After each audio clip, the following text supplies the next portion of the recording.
If everybody will bow their head, we'll start with an invocation.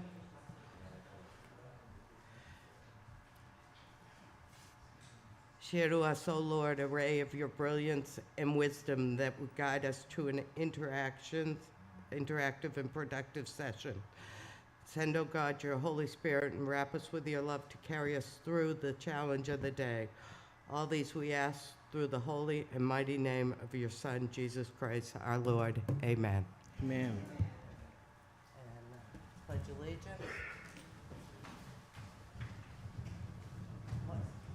Pledge allegiance to the flag of the United States of America and to the republic for which it stands, one nation, under God, indivisible, with liberty and justice for all.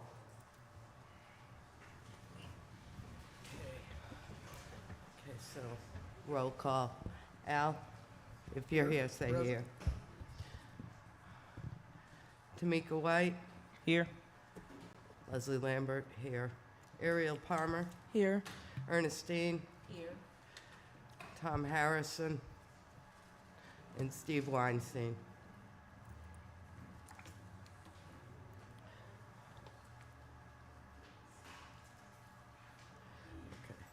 Okay. So we do have some minutes from our August meeting, I believe. Should be. Did I lie? Thought we You want did. a copy? Here you go. Yes? Yes, Hey, listen. I've got some. So has everybody had a chance to look those over, read them? Yeah, I'd like to make one change. Okay, and your change would be? The last page, number 9, we had a motion that was passed by Steve and seconded by Dr. Bowie, and she was not present. So we had a motion by Steve and a second by Dr. Bowie.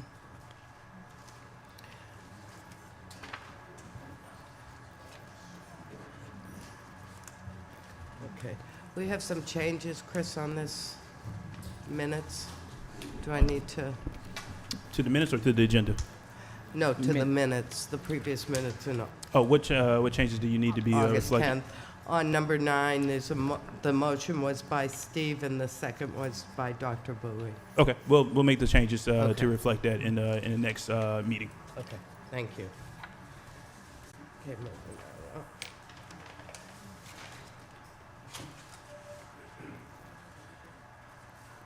Okay. So, rules for procedure for public hearing.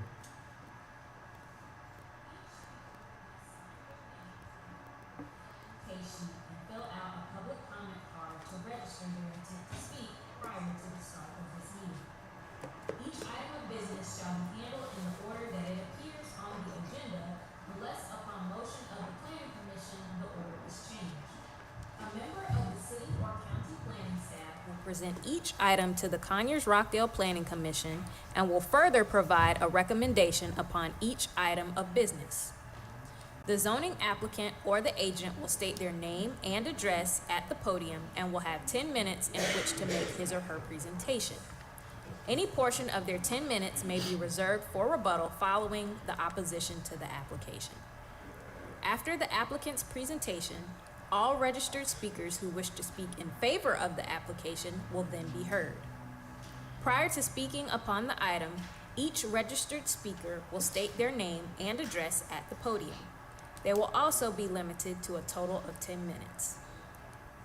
Once the applicant has made his or her presentation and the speakers in favor of the application have been heard, the secretary will then call upon the registered speakers in opposition to the application.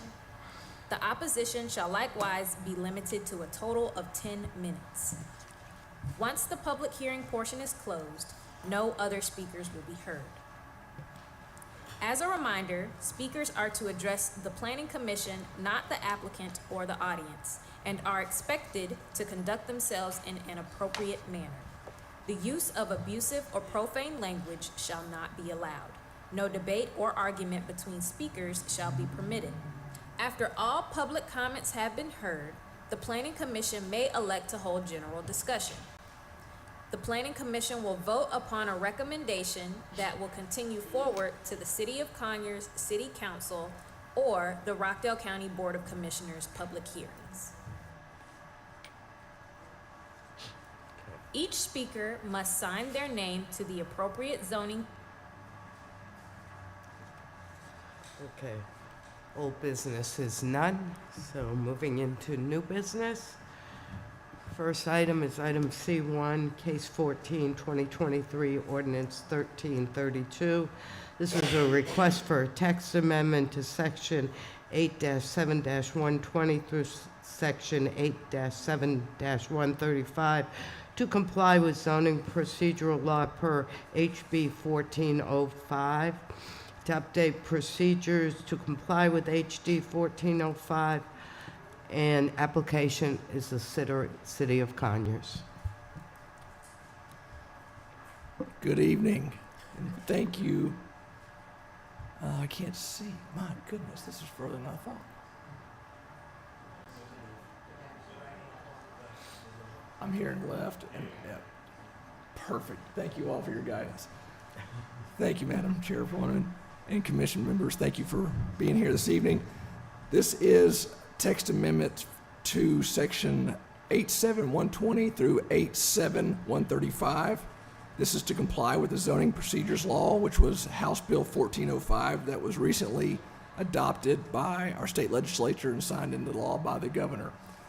What this does, this text amendment, is to Article F of Chapter 7, which is the zoning procedures for the City of Conyers. The provisions of this chapter shall be administered by the Department of Planning and Inspection Services in cooperation with the Conyers-Rockdale Planning Commission, the Board of Zoning Appeals and Adjustments, and the City Council. The state legislature amended the zoning procedures law with House Bill 1405, as previously mentioned, which was signed into law on July 1st and went into effect July 1st of this year. Just a little bit of summary of what House Bill 1405 accomplished. The act aims to clarify the process for challenging and appealing certain land use decisions that the elected bodies make. The act codifies the long-standing appeal process for zoning decisions that existed prior to 2017, such that legislative zoning changes will be reviewed by de novo by Superior Court instead of writ of certiorari. The act designates which local government employees receive notice of such appeal. The act identifies a quasi-judicial officer, boards, or agencies, and identifies what they are. For the City of Conyers, the only quasi-judicial board that we have is the Board of Zoning Appeals and Adjustments. And the act identifies specific public notice requirements that the local government must follow, and identifies additional public notice requirements and public hearings when a proposed zoning decision relates to an amendment to revise one or more zoning classifications or definitions related to single-family residential uses of property to authorize multifamily uses of property, but only when that amendment is initiated by the local government. If it's initiated by a property owner or an applicant, those extra steps are not required. For example, the City of Conyers said we're going to take this property over here that's zoned for single-family residential, and we're going to initiate a rezoning to multifamily. We've got to do extra steps as far as public notice and public hearing requirements. So staff worked closely with our city attorney and looking at our current ordinance and how it's impacted by House Bill 1405. And she and us have put together this text amendment between sections 87120 and 87135 that are before you for your consideration. Staff obviously recommends approval so that we can remain in compliance with state law as it regards to Zoning Procedures Act. If you have any questions, I'll be happy to answer them at this time. If not, I do not believe anyone has signed up to speak for or against. Any questions?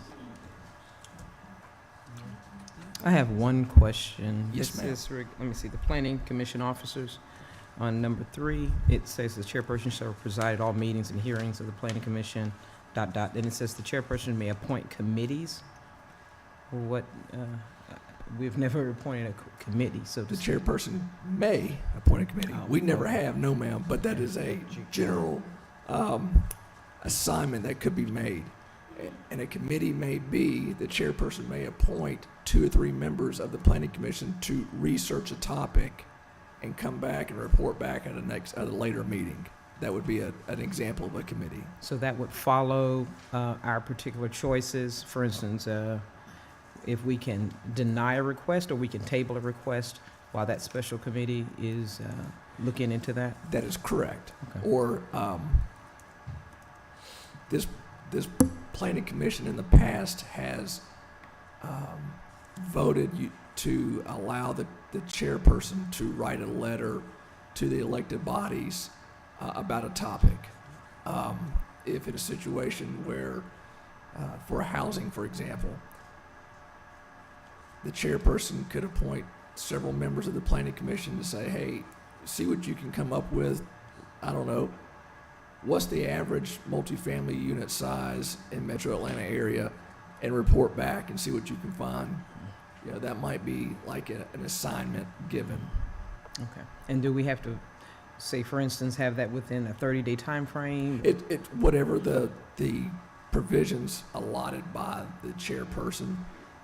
Typically, if a chairperson assigns a committee, it would be bring your findings back at the next meeting, which, you know, is within a 30-day, give or take a few days between meetings. Thank you.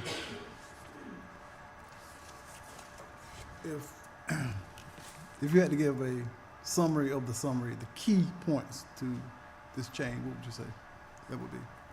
Key points for anyone who wants to challenge a zoning decision. The big change in that is now going to a de novo challenge versus a writ of certiorari. I'm not an attorney, nor did I play one on television.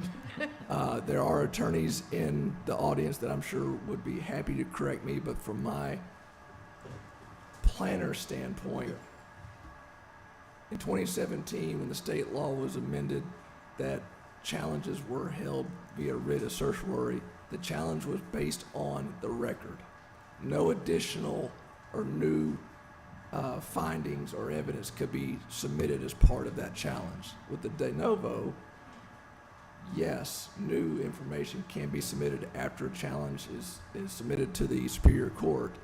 The plaintiff can also add additional information to bolster their case. I think I said that correctly. I'm not asking for free legal advice, but.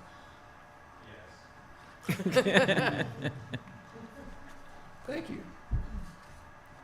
That is the largest, and then the second would be to identify what a quasi-judicial board or person is, and that is a person or board that makes decisions on zoning actions. Not an elected body. Remember, that's an executive board. But for a quasi-judicial would be someone like our Board of Zoning Appeals. They make decisions on variances, and they don't make recommendations like the Planning Commission makes a recommendation. Makes sense. And then the third biggest thing I would say, Mr. Ford, is the additional public hearing requirements and public notice requirements for a jurisdiction initiating a zoning change that would allow multifamily in a previously single-family district.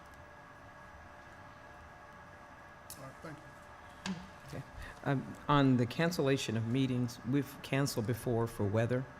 Does this, number 5, under 3, agenda and minutes? Yes, ma'am. I think that's it. Yeah, it says in the. No, number 5, under meetings of the planning commission. Does this mean that we can only cancel with 24-hour notice? When there's a cancellation, yes, that cancellation within a 24-hour window, and then publication at the meeting place, this building, for example, so when the public walks up, they can see that the meeting has been canceled. You know, if you look on either side of the doors, if you paid attention, there's a spot for public information to be posted, whether it's the agendas or meeting notices or cancellations. But we can still cancel, like for inclement weather. That's correct. So if, for example, this afternoon, like we've done in the past, we've been under tornado watches and warnings. We don't want a bunch of people gathered in one facility if we're in the line of a potential tornado. So, yeah, that cancellation, and then following that cancellation would be a called meeting within a given time frame.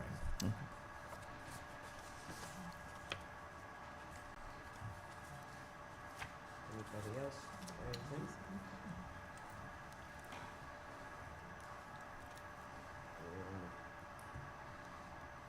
Forward a motion.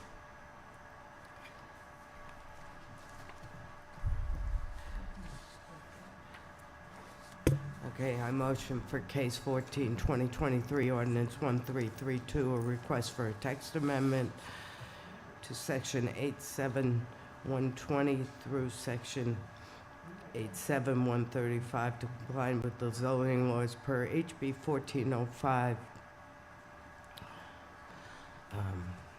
A motion to accept the ordinance. A second. All those in favor? Aye. Just for record's sake, was that a unanimous? If you Yes. voted yes, okay, thank you. Sorry.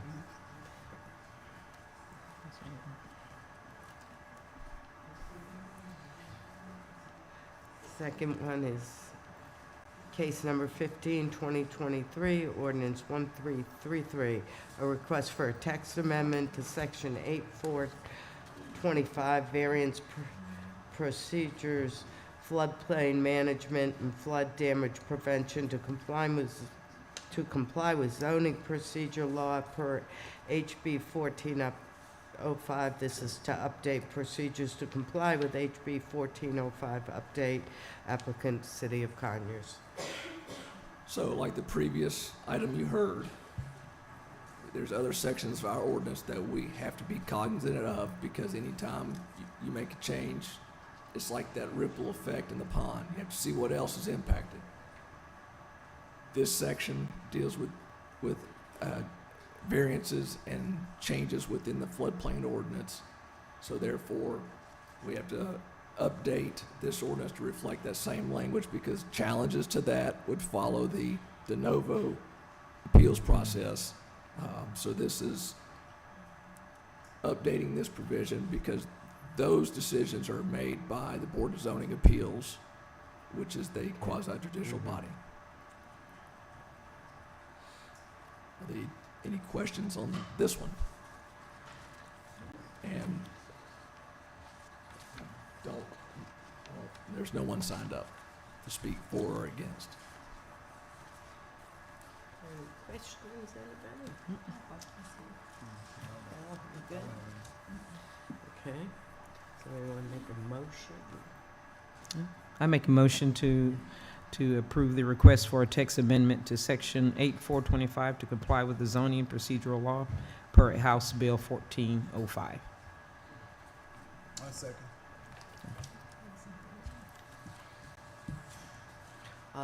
All those in favor, hands. Aye. Thank you so much. Sure.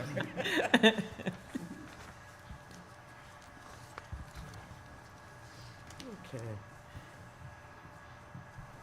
Evening.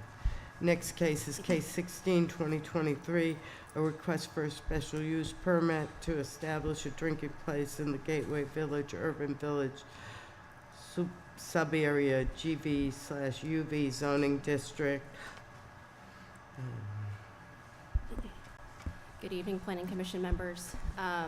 Again, this is a request for a special use permit to establish a drinking place at 1815 Highway 138. The applicant is Sarah Henderson Cotton. As you can see on the map is where it is located. It is on 1.24 acres. It's developed with a 12,350 square foot multi-tenant building constructed in 1990. The establishment currently operates as a full-service restaurant with an on-premise consumption alcoholic beverage license. Again, the applicant is requesting for a special use. So the special use permit is to provide for uses that are generally compatible with the use characteristics of a zoning district, but that require individual review of their location, design, intensity, configuration, and public facility impact to determine the appropriateness of the use of any particular site in the district and their compatibility with adjacent uses.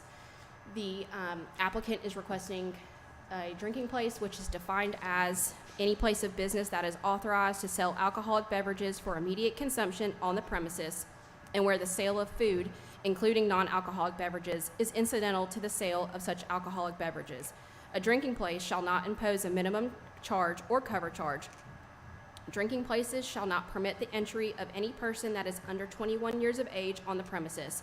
Entertainment, customarily incidental and subordinate to the traditional operations of a drinking place, such as karaoke, DJs, individual or small group vocalists, and or instrumentalists that provide music, recorded music, televised program, etc., may be supplied for its guests, but in no circumstance shall chairs and or tables be rearranged for the viewing of such entertainment. Drinking places may include, but shall not be limited to, bars or cocktail lounges. In addition, drinking places have supplemental use standards. Those supplemental use standards are that it shall be located on a street that is classified as arterial or collector. The gross floor area shall not exceed 4,000 square feet.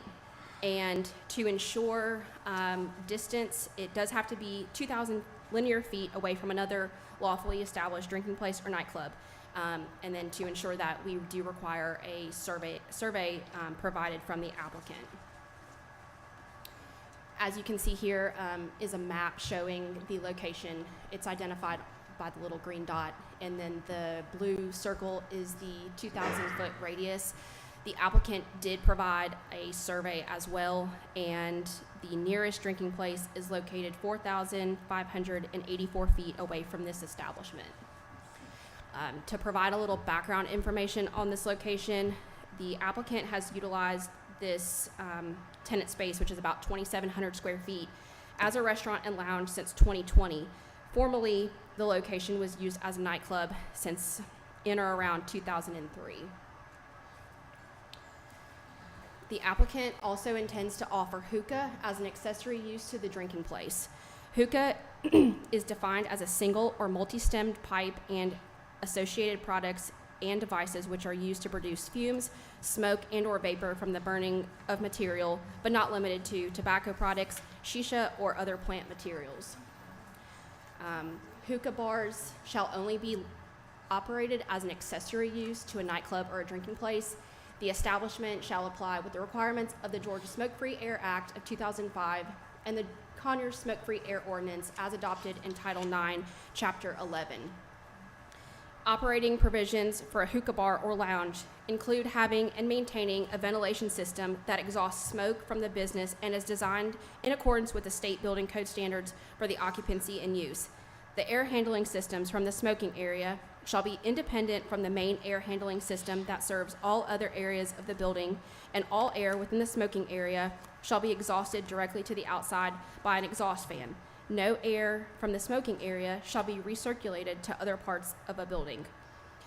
In addition, any person desiring to operate a hookah bar or lounge is required to comply with all rules and regulations and complete application requirements prior to the issuance of a hookah license.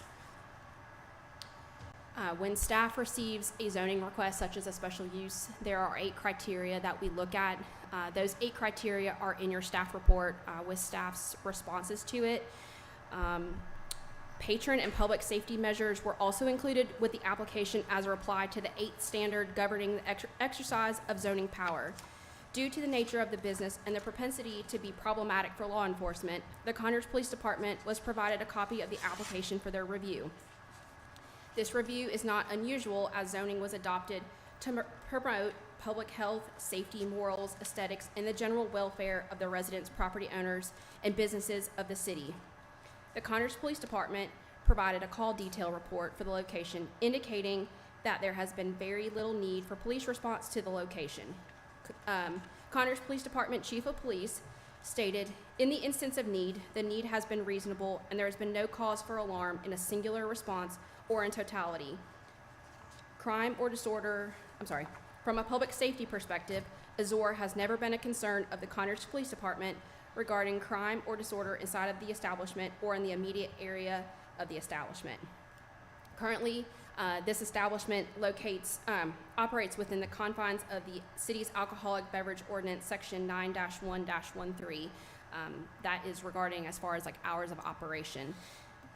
With all special use permits, if they do not secure either building permits or any other required approvals within 12 months, the special use permit does go away.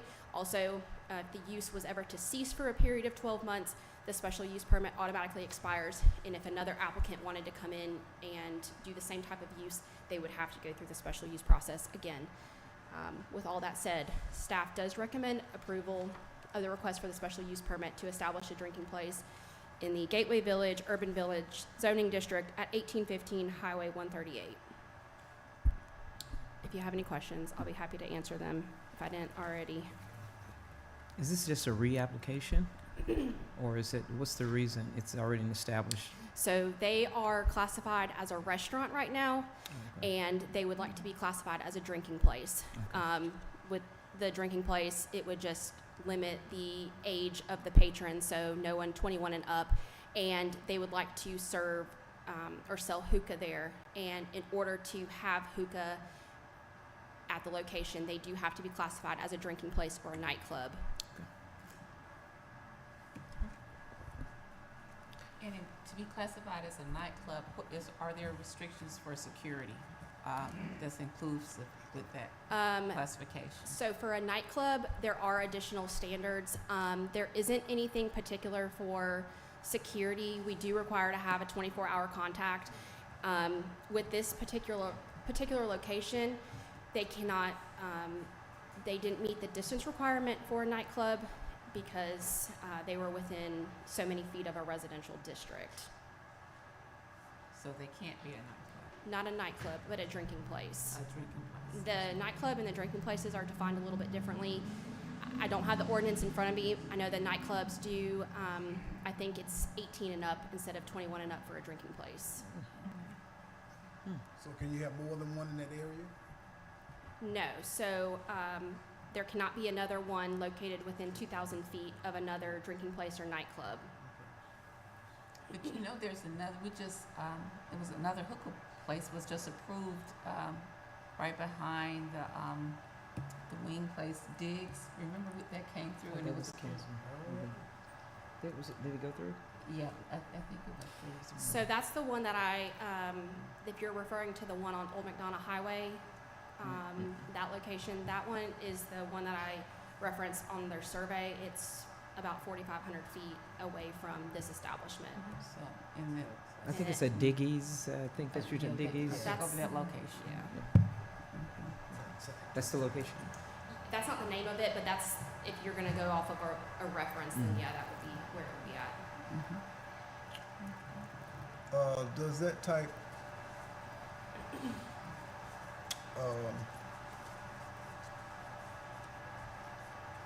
what's the term? What do you call those again, those type? Drinking places. Drinking, I mean, they just called drinking places, is Yes. it? Okay. Is that type of establishment, is there consideration for parking in the area? There isn't a requirement for it. I did put in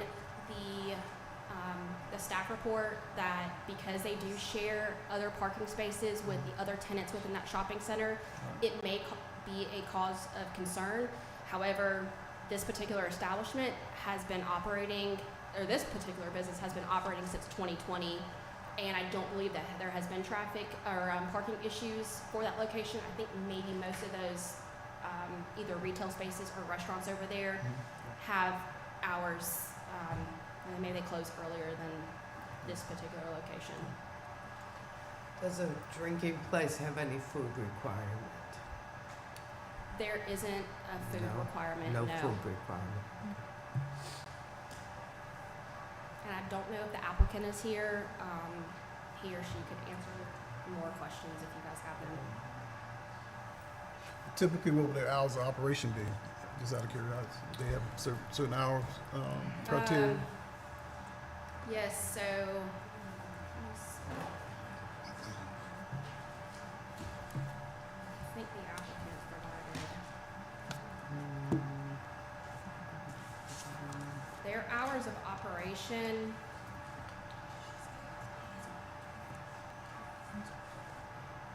they cannot sell between the hours of 7 a.m.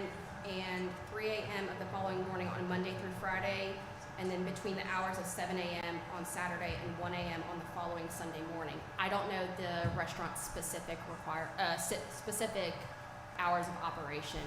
I don't know if they are open till 3 a.m. on Okay. the week.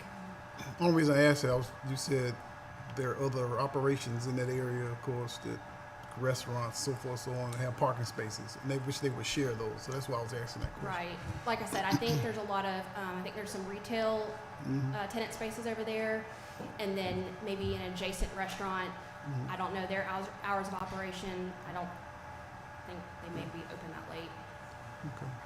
One of the concerns when we was addressed, and this came to the board before for the special use for a hookah type establishment, was the lingering parking space, limited parking space, people staying in there for long times, and she had expressed that she was going to rotate. They're only going to be able to stay a certain amount of time, and that's one of my concerns here, is the limited parking space. That's a tight area, and you're going to change to flavor, and it was a restaurant. It's not. It's a drinking establishment now. So I really do have concerns about use of land, considering the use of land and how it's going to impact the other tenants in that particular shopping center. Sure. So with zoning, we can't, we don't look at the parking aspect of it. That's more of like the building side of it. So as far as like a zoning standpoint, there could be parking concerns. From staff's perspective, I don't see that there would be, considering they are already operating this type of establishment already. When you say family atmosphere, you bring a restaurant, you're not talking about 21 and over, everybody got a car. Everybody got a license. Yeah, that's totally different. A restaurant, you bring a family in of 4 and they come in one vehicle. So that's just, that was one of my concerns. Yeah, like I said, I don't think that the applicant is here, so she's not able to answer your questions. I don't know how the restaurant is operated currently. When talking to her, I believe that it is a more mature crowd that is going there, as far as not so much your 21 and up, or 20 to 30-year-olds. When she has spoken to me, it's been more of a mature crowd.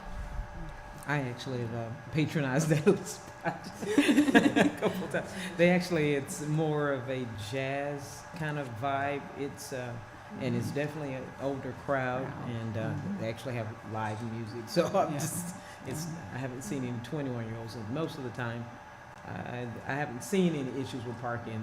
Not this way, and it's been there for a long time. Yeah, it is.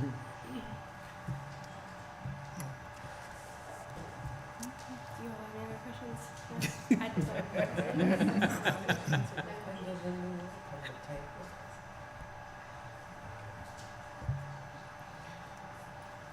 Anybody else? Questions, concerns? If you guys can speak clearly into the mic, we have a few people can't hear you on the live stream. So thank you.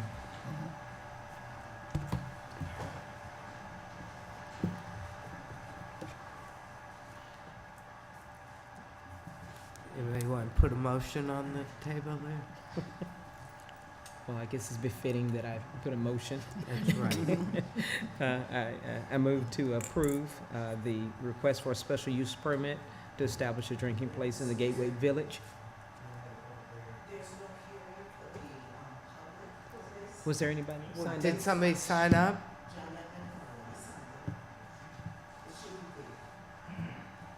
My apologies.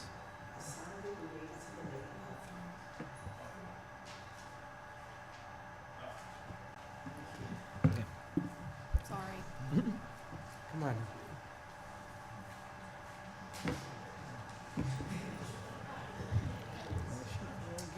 I apologize. There was one person That's to all sign right, up. I'm a so- greenhorn at this, we'll be Yeah, okay. So there's, Miss Janet McFarland did sign up, and she is in opposition of this application. Okay. Come on, Johnny. Good evening, Good Commissioners. evening. I know, well, first of all, this is the second time that I've had to speak about quote, unquote, a drinking place. That is so vague to me. What is a drinking place? But now I know the establishment that we're talking about. I've been in it one time. It is more like a nightclub and a jazz center. The parking, there's a lot of cars. My issue with this is, one, we've been told that it is a fully serviced restaurant. If it's a fully serviced restaurant, then why are we here? Are they selling alcohol there now? They are. They are. So what is the additional information or activity that they want in there? And if it's hookah, I have an issue. And I think our community has an issue.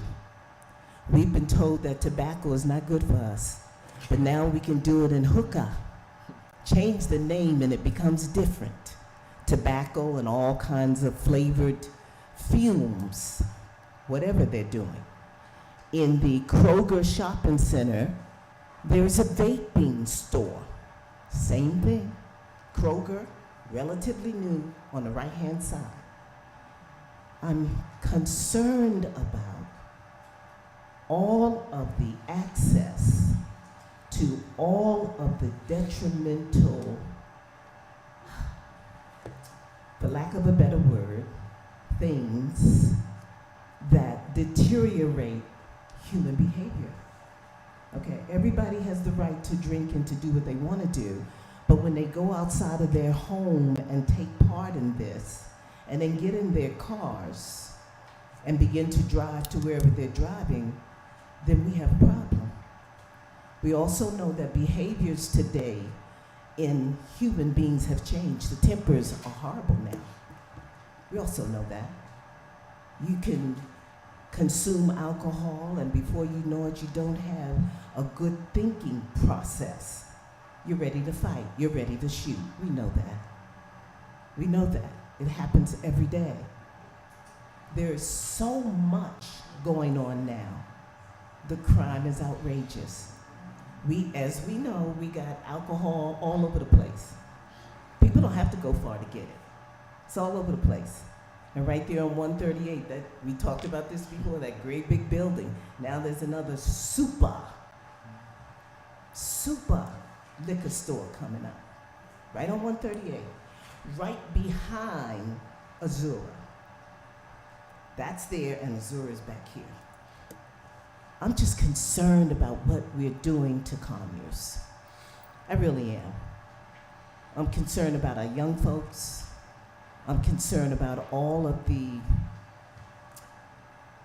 I can't think of the word I want to use, the substances that we have in time past said, wait a minute, let's get a little control over this. And now it's springing up like wildfire. I'm concerned, y'all.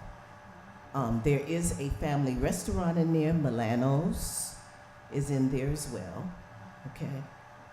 And I just think we need to really look at all of this because we have so much congestion. We have so much access to whatever people want to get, okay? But when they go outside their home and do all of this, and we know young folks, and I pray to God that I know they're saying that there will be no one in there under 21, okay? We know what happens. So I really want you all to consider what's being asked. If they're a full-service restaurant, then let them stay the way they are. They do have jazz, I've never been to one of those. I just went in there to see what it was like, okay? And if it's a real mature group, maybe they won't want to do hookah. I don't even know how to pronounce it well. I really don't, but we really need to be concerned about what is happening in Conyers. We really do, and thank you Thank for you. listening. Thank you. Mhm.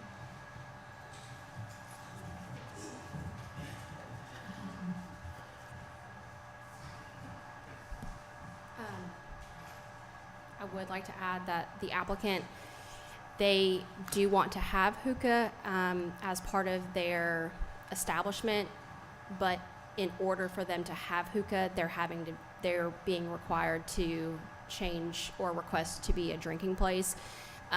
If it was up to the applicant, they would have kept it as a restaurant and still served hookah. But because of our ordinance requiring them to be classified as a drinking place is the reason that they are going through with this process. Because as the restaurant, they can serve alcohol and they can serve food as well. And then same with the drinking place. Food is just incidental. Most of your sales are coming from alcohol. Out of curiosity, is there a difference between establishing a hookah bar versus restaurants who allow smoking cigarettes? Is there a difference as far as the ordinance is concerned? Not in our ordinance, and with smoking and drinking, smoking and eating in a food establishment, I believe is not allowed by the state of Georgia. Oh, okay. See, I didn't know. So, It's not gonna Okay, so help me to understand. It's not allowed. What is the difference with the point then? they Yes. are classified as a drinking place. Right? Mm-hmm. And people smoke in there all the time. So I'm trying to understand. Oh, because they are. Yeah, so they can, so a drinking place you can a smoke. drinking place you can smoke, but if it's classified as a restaurant, you You cannot can't. have, Right. you You cannot can smoke smoke. in there. So, But with the point, they're smoking cigarettes versus this particular establishment is wanting to sell hookah and have a hookah as an option. I get that. So but they couldn't self-regulate somebody from lighting a cigarette in there, could they? If the ordinance allows that? I'm just trying to understand. For this establishment that we are requesting, Yes, if they were to light a cigarette in there now, it's a restaurant not now, if it was changed. to a drinking place, then Yes. yes, they could. Thank you. So they can Yes. say no smoking? No, they cannot if Oh, it they can't. changes to Okay. a drinking place. Oh, okay. All right. So it's the same then, same rules. Hookah, cigarettes, all that in the same. So, say this location wants to be a drinking place, but they don't apply for a hookah license, they won't be able to sell hookah there. If they could still smoke cigarettes in there, but they wouldn't be able to sell hookah for their patrons to use at the establishment. Interesting. And under those regulations, under hookah, they have to have certain cleaning systems, all of that. So what's the system if someone walks in there and wants to smoke? Well, so those those locations aren't considered like a smoking lounge, so to my knowledge, they're So not. there'd be none. Right. There would be no ordinances for that. Okay, thank you. It's one of the staff recommendations that prior to the license being established, received, that they have, someone would go in and see if they have all this ventilation upgrades that are required. Yes, ma'am. So they're required to comply with the International Mechanical Code, and they would need to submit professional plans that are drawn by a design professional showing their source capture system to make sure that it meets the International Mechanical Code requirement for smoking lounges, and they would be required to get any permits that are needed in order to install that source capture system that ventilates the air or takes the smoke air and pull it out of the establishment. Have there been any complaints by some of the tenants in that property? We have not received any complaints by it. And I know that when I did reach out to the Conyers Police Department, the chief of police, he did provide me the call detail report, and in that report, there were only from 2020 to now, roughly 7 calls for service out there. Well, that's during COVID, so that may not be a good assessment.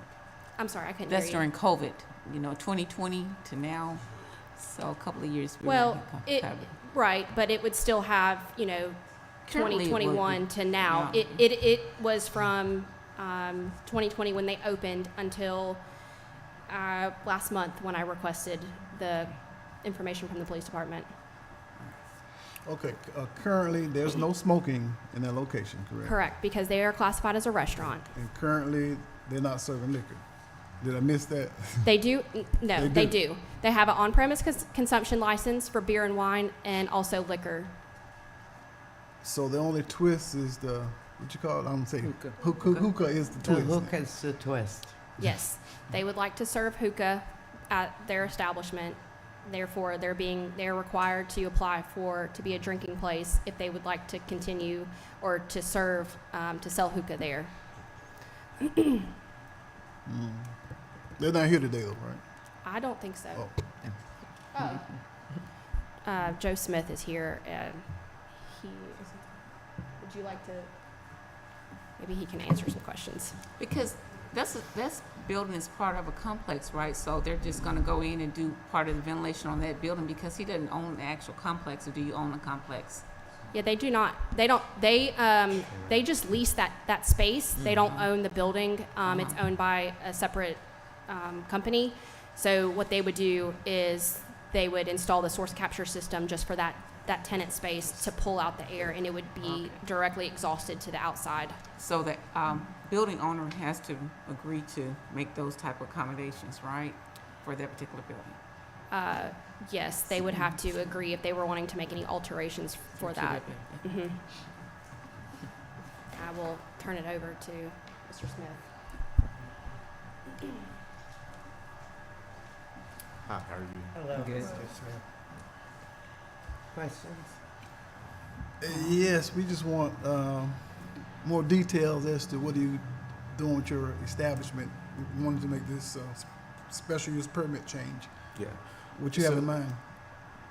Actually, the operations of the location would not have changed. Back in May, the ordinance was adjusted, so the owners at that time ceased selling anything related to hookah in the establishment, and they went through the process as outlined in the ordinance in order to meet the criteria. So that's the process we're going through right now. Okay, is your intent to still serve food? Food is still there, yes. No, it's important. Yeah. There's a difference between having a couple cocktails and not eating, That's and true. having a couple cocktails and That is having true. something and not. Yeah. So will the hookah take place in a certain area within your establishment? It's allowed through the establishment. Throughout? It was allowed through the establishment. So the owners wanted to comply to the current ordinance. So they're making the adjustments to meet and comply to that. Is there a certain license you have to have to sell? I'm not talking about the alcohol, but the hookah is like the tobacco. Like you have to have a certain license to sell that particular. Currently in Georgia, currently in Georgia, I believe, and I have to go back in reference to the code. Mm-hmm. This is something a little bit different that each municipality is handling in a different way. All right. Now, currently, cigarettes are not allowed in a restaurant establishment. Okay. Is this type of establishment anywhere in Metro Atlanta, which I'm sure it is? Yeah, there's multiple locations that Just like, set up just like that. like Mhm. your, Yeah. okay, well, the closest one be? So in essence, sir, so I understand, you're doing this because you wanted to utilize hookah, had utilized hookah, and just for compliance For to... compliance. Okay, so your operation in essence is not going to change, The operations is not changing. That's correct. except you can't stop somebody from smoking a cigarette. However, currently, right now, the owners do not allow smoking in the establishment. Okay. Okay. Mm-hmm. Okay, thank you. Anybody else? No other questions? Not for me. Okay, Thank you. thank you. Somebody want to put a motion on the table? Guess I'll continue. There you go. I'd like to vote to approve the request for a special use permit to establish a drinking place in the Gateway Village Urban Village Sub-Area zoning district located at 1850 Highway 138 Southeast. I second. All those in favor? Aye. Aye. Aye. All those opposed? Aye. 3 ayes and 2 nays. Motion passes.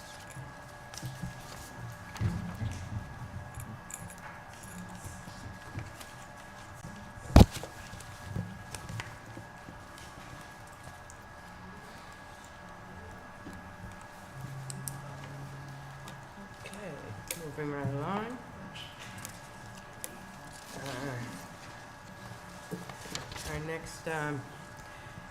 Our next item is a flu case number 2023-04-Res and case number 2023-012-USP and case number 2023-04. This is a request by DC Blocks, care of Michelle Battle, to amend the future land use category from medium density to office institutional for the development of a data center.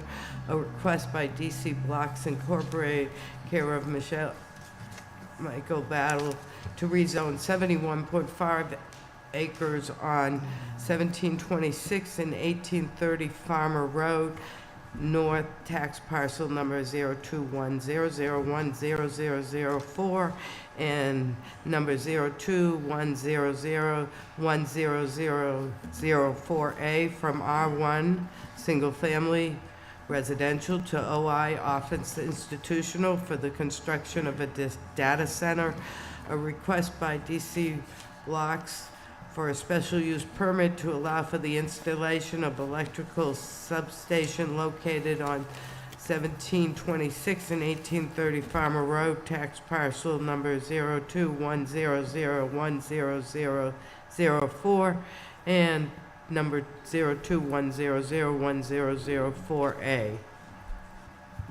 Good evening, Commissioners. Again, this is the future land use case 23-04 and rezoning case 23-12 and future and special use case 2304.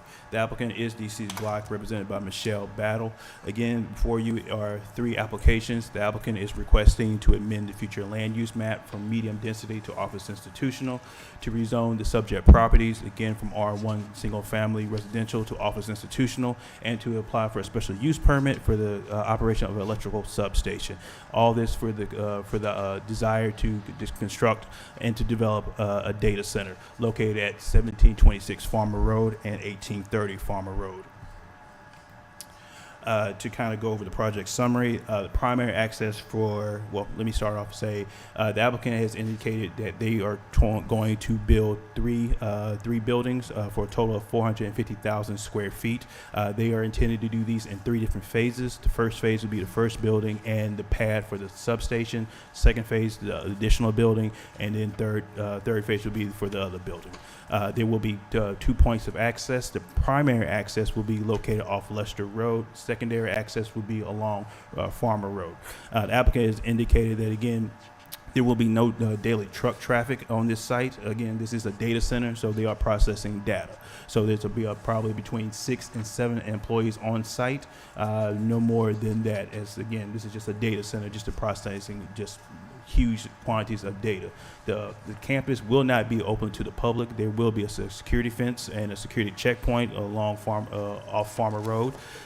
There will be on-site detention, stormwater detention, as well as the applicant has indicated heavy landscaping along the public right-of-way to kind of do some screening to not show the actual warehouse. As well as there will be a 75-foot transitional buffer along all R1 zone properties, as well as doing as well as providing, the applicant has indicated they will try to get a stream buffer variance for the existing pond. There's actually 2 existing ponds on site. With all applications, staff has provided a technical analysis in your packet. Therefore, staff does recommend approval of all 3 applications with 11 conditions. Just want to make a note in your packet. Condition number 2, staff has changed that condition to include concrete blocks and pre-concrete panels and a metal canopy. So for the elevation, the applicant has examples in their presentation. I do ask you to hold your questions until the applicant has presented because your questions may have been answered at that time. Before the applicant comes up, I do want to remind the planning commissioners of your 4 choices tonight. Again, you can approve the application as requested by the applicant. You can approve at a lesser intent, lesser zoning, lesser geographic area. Or you can approve with conditions, the conditions from which the staff has provided you, or you can add your own conditions, or you can recommend denial of this application, or all 3 applications, I should say. And again, there are 3 applications before you, so those require 3 different motions and votes.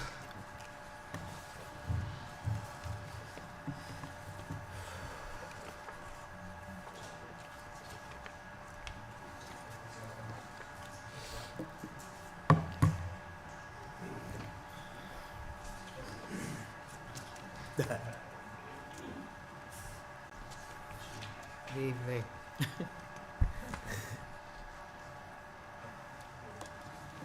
Good evening.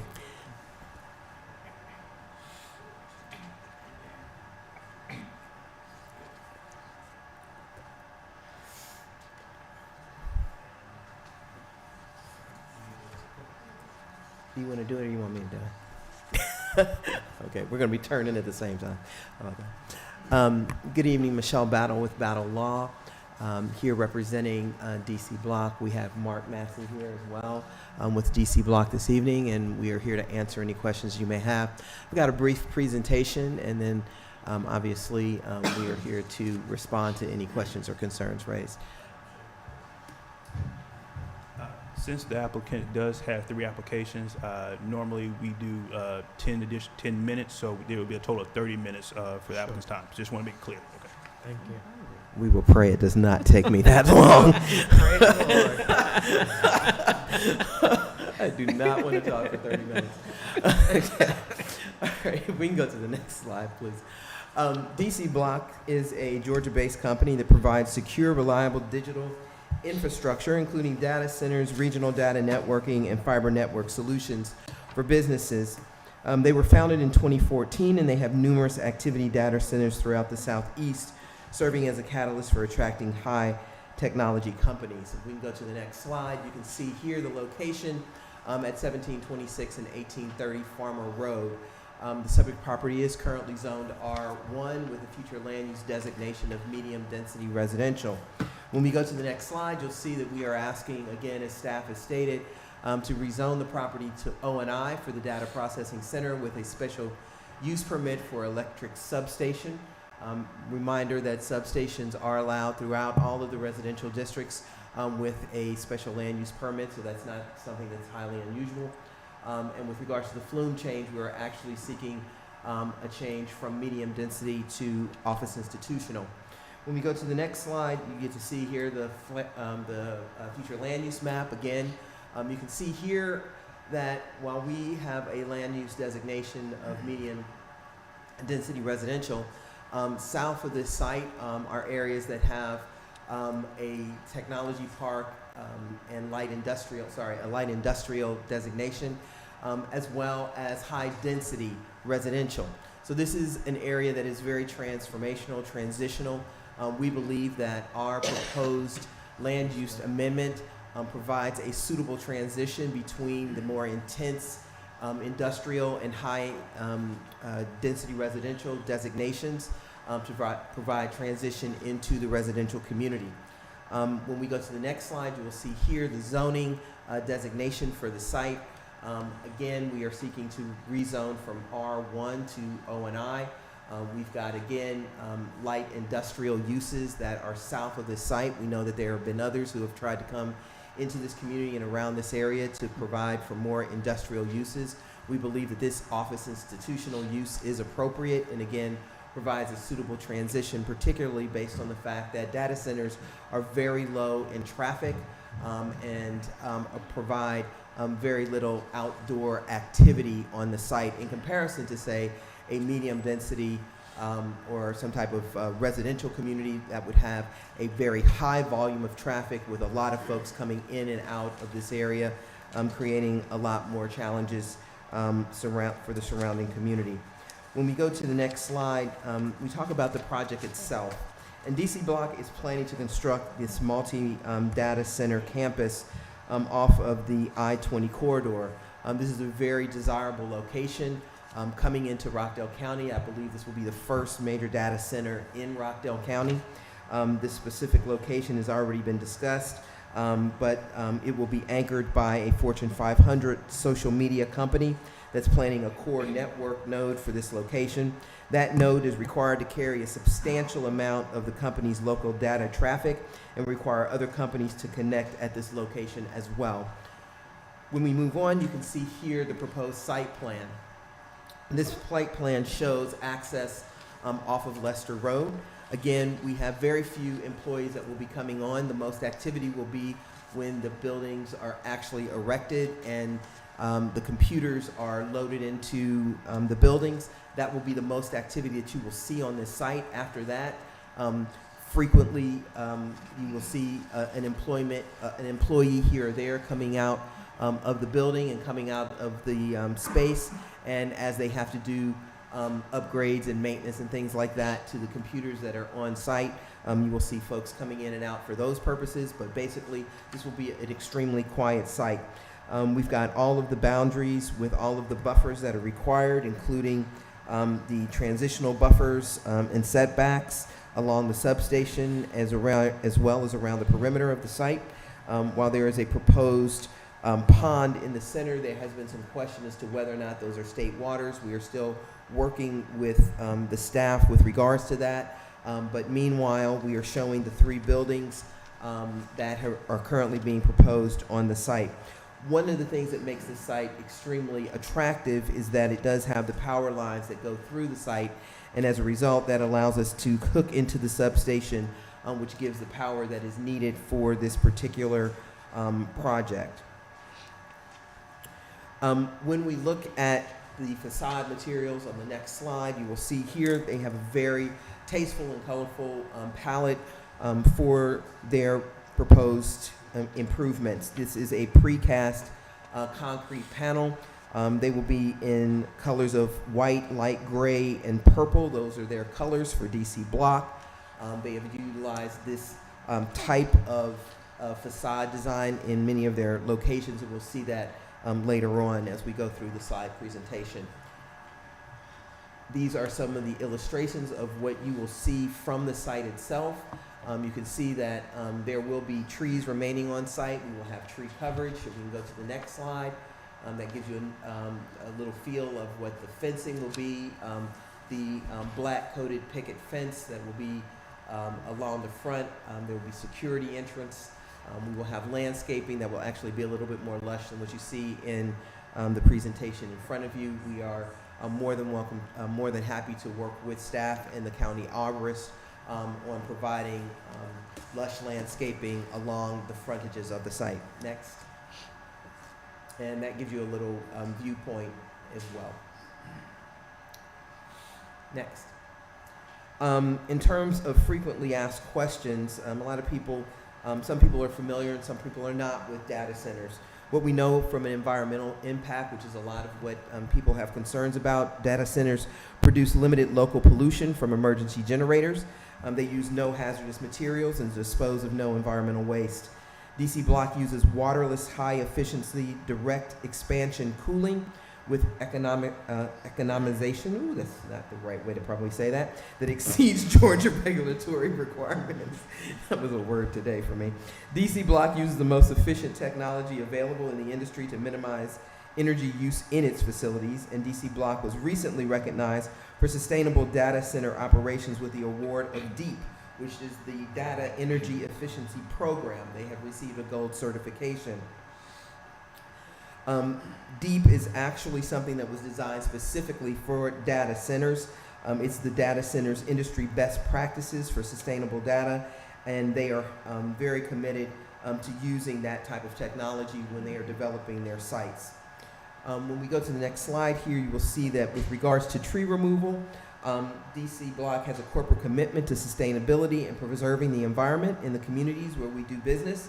DC Block will work to minimize the removal of trees on the site, and you can see that from the site plans and the elevations that we have provided. How much water will this center consume? The data center is designed to minimize water usage. DC Block uses waterless, high-efficiency, direct expansion cooling to exceed their local energy code requirements. With the type of impact will be on the data center on local traffic, there'll be virtually no impact. And that's really important as we go into looking at industrial uses that are south of this site.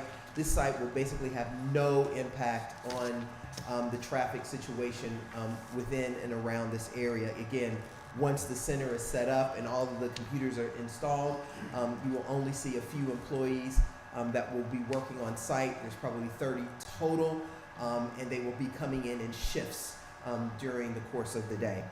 And in terms of costs, they will be also installing a sewer line, and we do have a slide.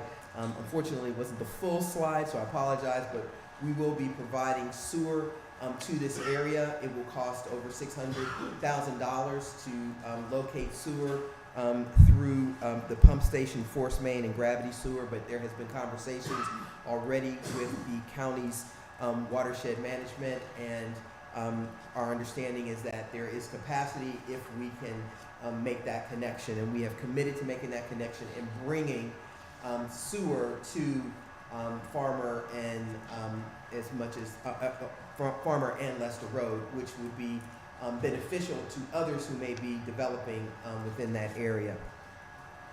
In terms of other benefits to Rockdale County, there is a significant tax revenue that will be generated. These buildings to develop really cost almost $1 billion to install and put everything in that is necessary. Rockdale County will realize a windfall in new property taxes. We anticipate, even with the proposed tax abatement, that it will generate over $4 million annually in property taxes. That's over $40,507,614,000 over a 10-year period. And all of those monies will go into both the general fund and some into the school systems, which can certainly help as the county continues to grow and look to expand its facilities. Additional benefits: this project will serve as a catalyst to drive additional fiber optic cable development in the community and attract other technology companies that serve a Fortune 500 social media company, generating these additional local taxes and benefits. Though every community is different, let me go to the next slide, sorry. The property values near data centers tend to rise overall. That is typical due to the attraction of technology companies that bring high-paying jobs and increased demand for local real estate. This was intended to be a slide that showed how we're moving sewer up to the site. This is actually the lower end as we move up towards the higher end where the site is actually located. So we'll change out that slide at a later time.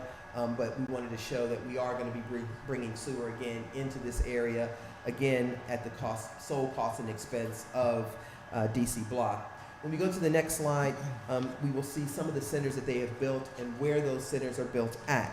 There's often questions about the proximity of these types of facilities to residential neighborhoods, schools, recreational centers, and you can see here in Huntsville, Alabama, DC Block has a functioning data center. The picture here shows a little bit of what the interior looks like. You can see where the computers, the room where the computers are located is, pretty benign. It's just got computers and a ceiling in it. You don't see any people because most of the time there's no people in there. It's just computers generating and helping you be on your social media and on your notepads and all the other phones and telephone services and all the other things that we utilize in order to connect with each other. This particular location is located near the St. John Paul Catholic High School, where we see DC Block immediately adjacent to that site. When we go to the next slide, we'll see the Birmingham Data Center. This is another DC block. You can see again their trademark light gray, white, and purple building. The interior of the site as well. And this one happens to be located near a residential center as well as the Memorial Park Recreational Center and Memorial Swimming Pool. And so on that particular site, you can see that is a much more residentially oriented community. One of the things we would like to also point out is that DC Block wants and is a good neighbor. When we go to the next slide, you will see that they support STEM programs, particularly student technology education locally. They have established STEM labs at the community center across from the Birmingham Data Center. They've donated over 200 computers to the Jefferson County school system. And they, again, are active, as we go to the next slide, and involved in their communities with hundreds of local volunteer hours every year dedicated to making every vicinity a better place to live and work. In addition to improving local communities with funding and charity that makes them safer places for children to learn and play, they also give back time by spending time in children's charities, food banks, and community improvement projects. We see this here in the next slide with the Forgotten Child Fund in Chattanooga, Tennessee, where they had 27 volunteer hours. In Build Up in Birmingham, Alabama, with 48 volunteer hours. And in Harvest Hope Food Bank in Greenville, South Carolina, totaling over 107 hours in December of 2022 with donations as well. We are extremely excited about this data center coming and having the possibility of coming into Rockdale County. We believe that they will be good neighbors, that they will bring economic development into this area. As we see this area expand, we know that Rockdale has a lot of plans for wonderful things to be done in the county, and there's no question that the tax revenue that this project will generate will certainly help to support many of the changes and upgrades and other things that Rockdale would like to do with a use that we believe is very low in terms of impact on the surrounding community. And so with that, we would respectfully ask for a recommendation of approval of not only the flume change, but the rezoning and the substation for the electric substation. And we're here to answer any questions that you may have. Thank you. Thank you. And I pray that was not 30 minutes. No, it was.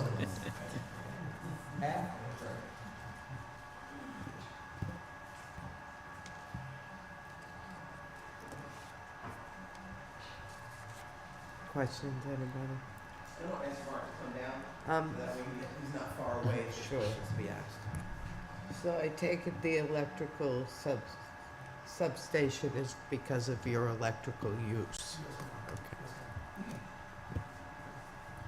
And, Well, I'm going to ask him to say his name and put his address. sure, that'd be great. Yes, Mark Macy, 686 Darlington Circle, Atlanta, Georgia, 30305. Thank you. You said you're looking at the one pond, whether it constitutes state water. What constitutes state water? I don't know. So the pond that's on the property now, it's not clear if it is generated through a spring head. There does not appear to be a stream that's going directly into the pond. Okay. So it's not clear as to whether or not it was a man-made pond or if it's a spring-fed pond. So those are some questions that we are trying to ascertain answers to. And how But would it? meanwhile, we are complying with Sure, the sure, boundaries. sure. And how would it change it for you if it was not state waters? If it's not state waters, then there's a possibility at a later time that we would be looking to add an additional building to the site, but that would Okay. require us to have further Yeah, conversations. I just want to understand. Thank you. You said there's not a lot of traffic, but you said I-20 is desirable. Why would I-20 be desirable if there's not a lot of traffic? I-20 is the corridor to get fiber optic cable. Data centers are, the biggest issue for data centers are power and availability of a lot of power and fiber optic technology to link these data centers together. The traffic, the computers have to get somewhere. So the I-20 corridor will be a popular, in fact, DC Blocks is building a fiber connection right now from our Myrtle Beach facility down to Charleston and then over into Atlanta, over to the west side of Atlanta. So we're going to go right through the I-20 corridor. How many centers do you have in all? We have, we just commissioned our 7th 7? Yes. How many do you one per year you're developing? How often, what's your We've been in business since 2016, and we've been doing about one a year. One a year? We purposely started the business going into underserved communities that don't have data centers, that don't have this type of technology today. So we offered something, more amenable to what's going on in these in towns in the South. And Atlanta is where we're located. It's becoming a hub, and so we have to locate equipment here to keep up with our customer demands, which are the big, the Facebooks, the Googles, the AWSs, and Oracles, Amazon, things like that. So. It's just 71 acres is so large. Have you ever thought about could the data center be less than 71 acres? I mean, if you could only just, parse out half of it to develop it, or you need the entire 71 acres for development? If there was 700 acres, we could develop it. The amount of demand today for data centers, we're living in a technology society. We all live by things on our wrists, things in our pocket, things in front of us. Streaming services that we do at home, it almost appears insatiable. So there is a great need and a great demand and a great shortage of data centers, and land's becoming tougher to get.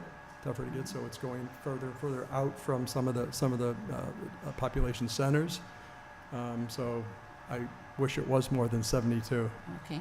My thing. I can say one other thing about that too, though. Even though we've got 71 acres, we're not using all 71 acres. So we do have a lot of green space that is left on this property. I think that's great for the community because it provides additional buffering around the perimeter of the site. It gives us an opportunity to kind of be behind all of the landscaping and be, really kind of, I wouldn't say like a secret location, but we are not really prominent where everybody is going to drive by and see this data center. We're going to be very cloaked behind much of the green space that is on the site. No. I think I've heard in some cases these centers could have environmental issues or concerns, and they're considered noisy. And maybe those are the old ones, I'm not sure. But so are these being constructed a certain way to? Yes, all the generators. First off, they're used only in emergency. In the event that power goes down, emergency generators come up. But there's so much attenuation and sound batting around these generators that we spend hundreds of thousands of dollars. It's almost $1 million per generator, and a lot of it's because of the environmental stacks to clean the emissions, to soundproof the emissions. And so we comply with all the local noise ordinances for the amount of sound that actually gets to the property line, and we're pretty sensitive. And you can see we're always around other communities. We're around a lot of residential communities in Greenville, in Birmingham, in Huntsville, and so we've not ever had a noise complaint. It's not an issue. So you getting any opposition? I wish I could come to a zoning and there wasn't any. We wouldn't be Rockdale. Okay. I'd be out of a job. Because, you had mentioned STEM programs, and I'm not sure if they could do that, because I would want this to be a recommendation as part of the, acceptance of this. If they have to, it's mandated, they have to create a STEM program with Rockdale County school systems. Mm-hmm. They will have to develop that. We've even indicated when we had our community meeting that DC Block is committed to having kids be able to come on site to learn about data centers and what they produce, and to give them, just to really incentivize them to get more into those STEM programs at school and to understand how the technology works with what they use every day.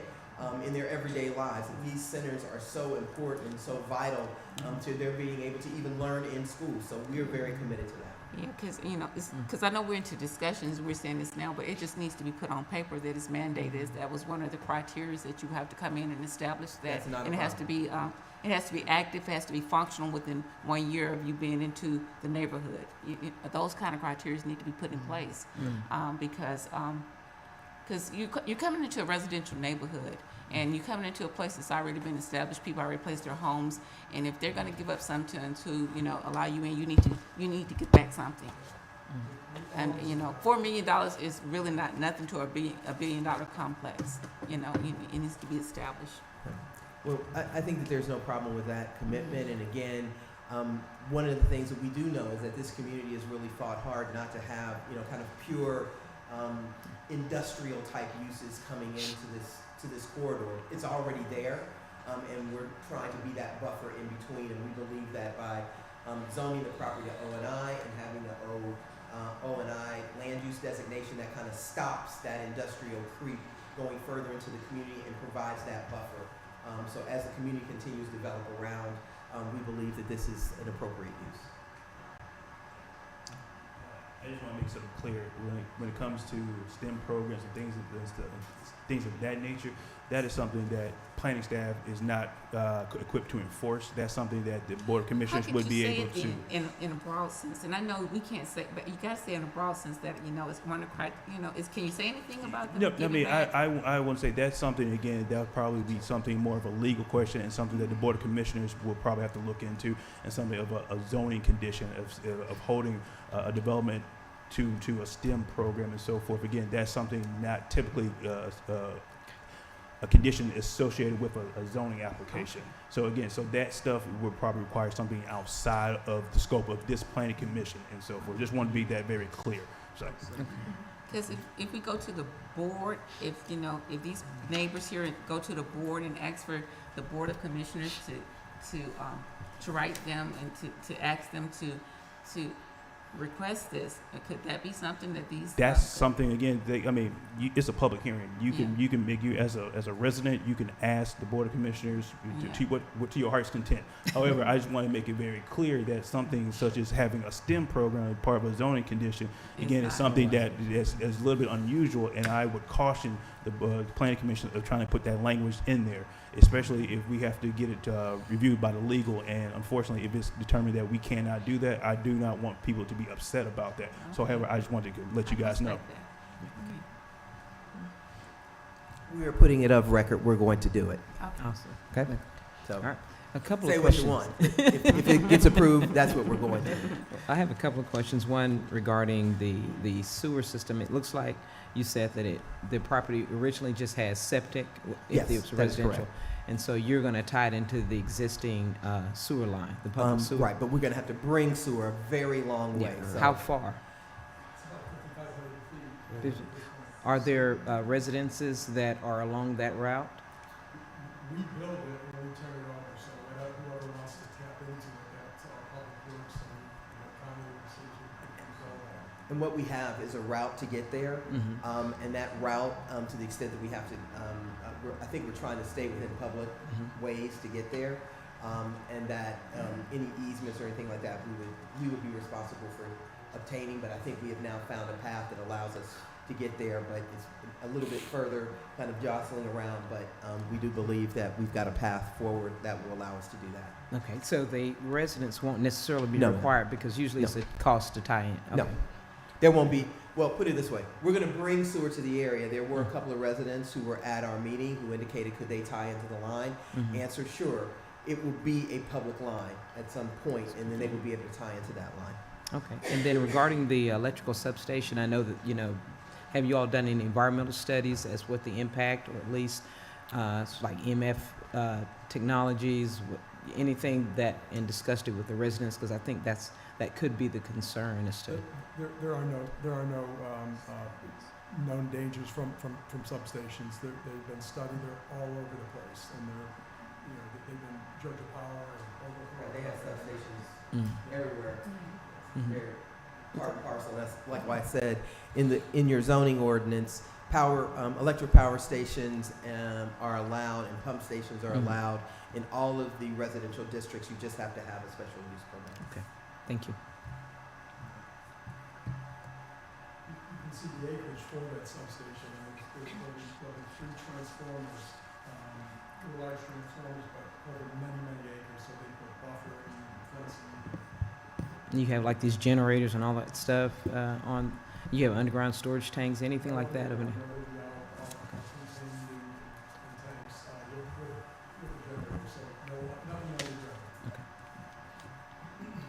put the slide back up? I think it's like slide number 3 or 4 with the site plan.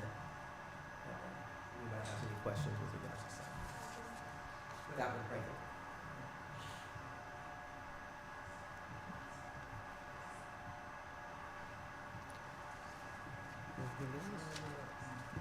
Chris, do we have any public comment?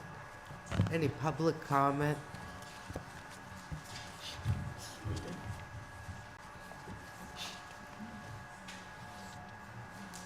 So we have 4 people to speak in support, and we have 1 person to speak in opposition.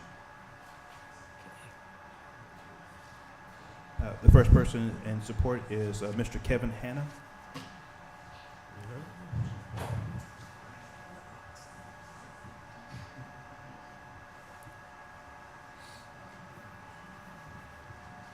Good evening.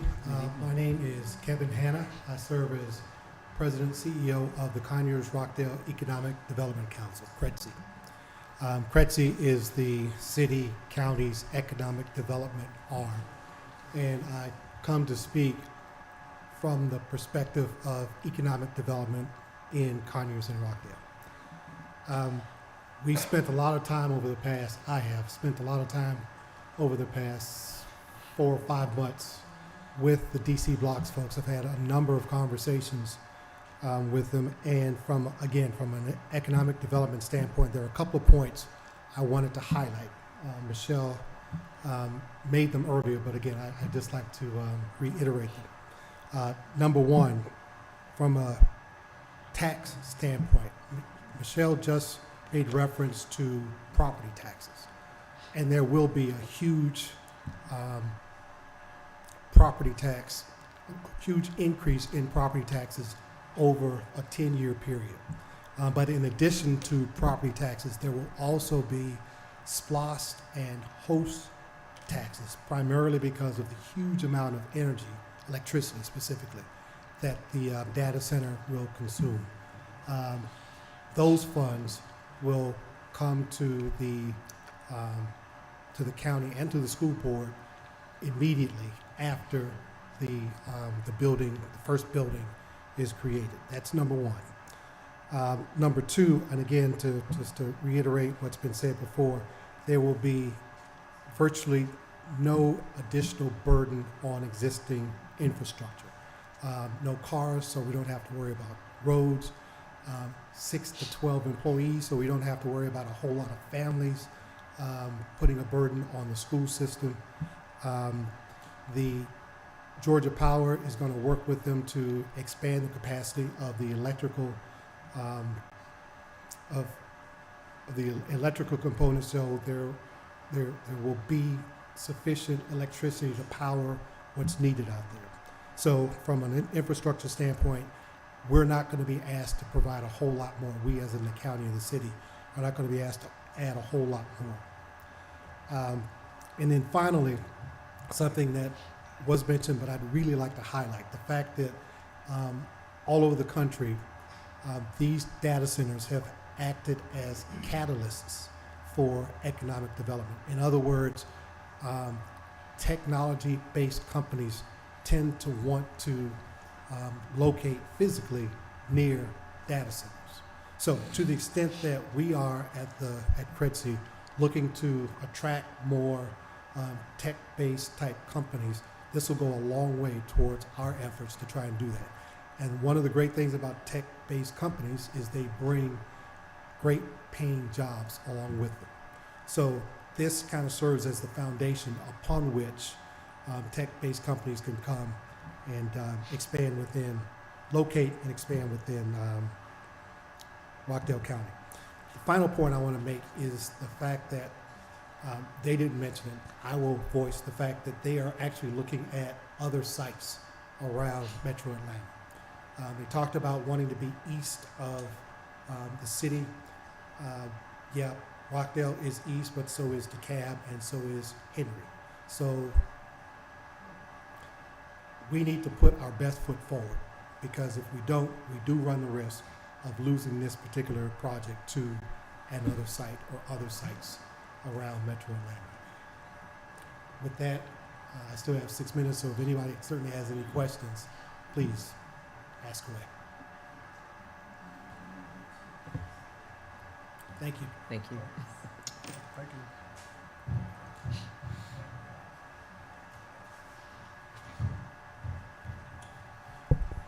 Next speaker is Miss Karen McClinic.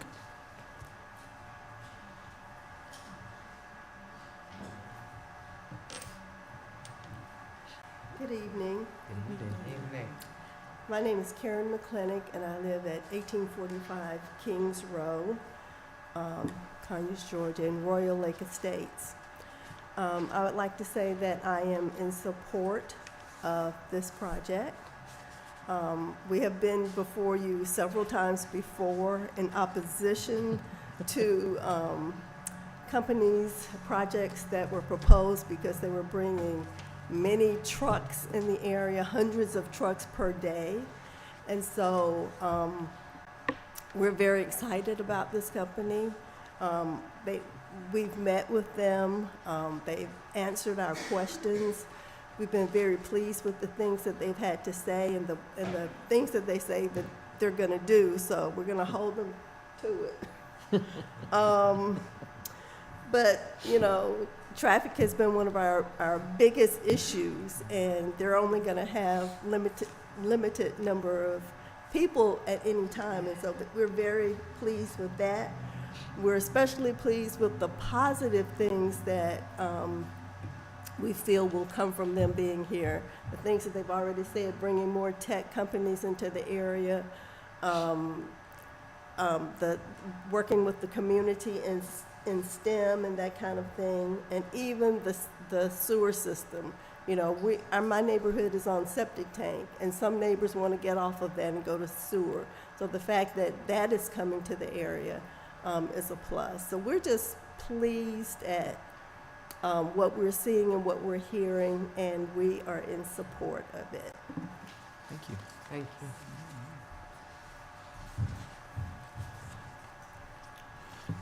Next speaker is Mr. Albert Tart.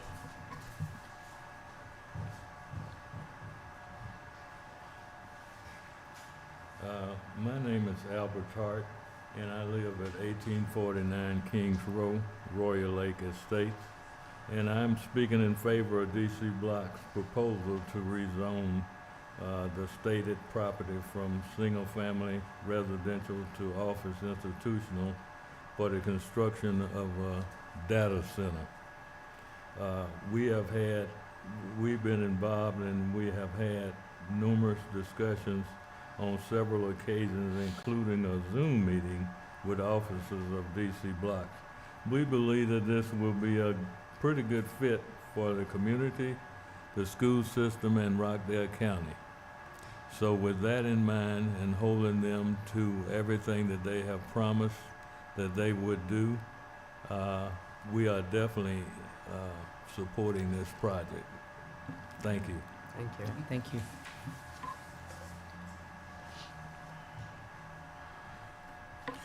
Last person is Mr. Donald Murphy.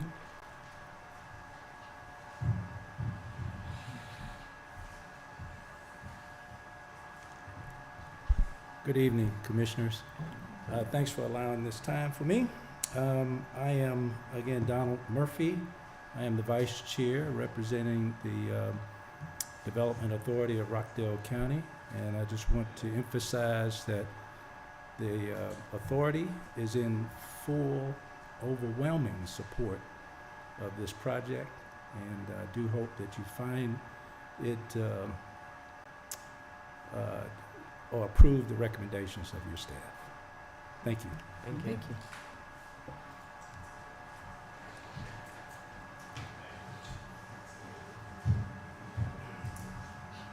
That's everybody who signed up. Well, I should say that's everybody who have a public comment card that's in support.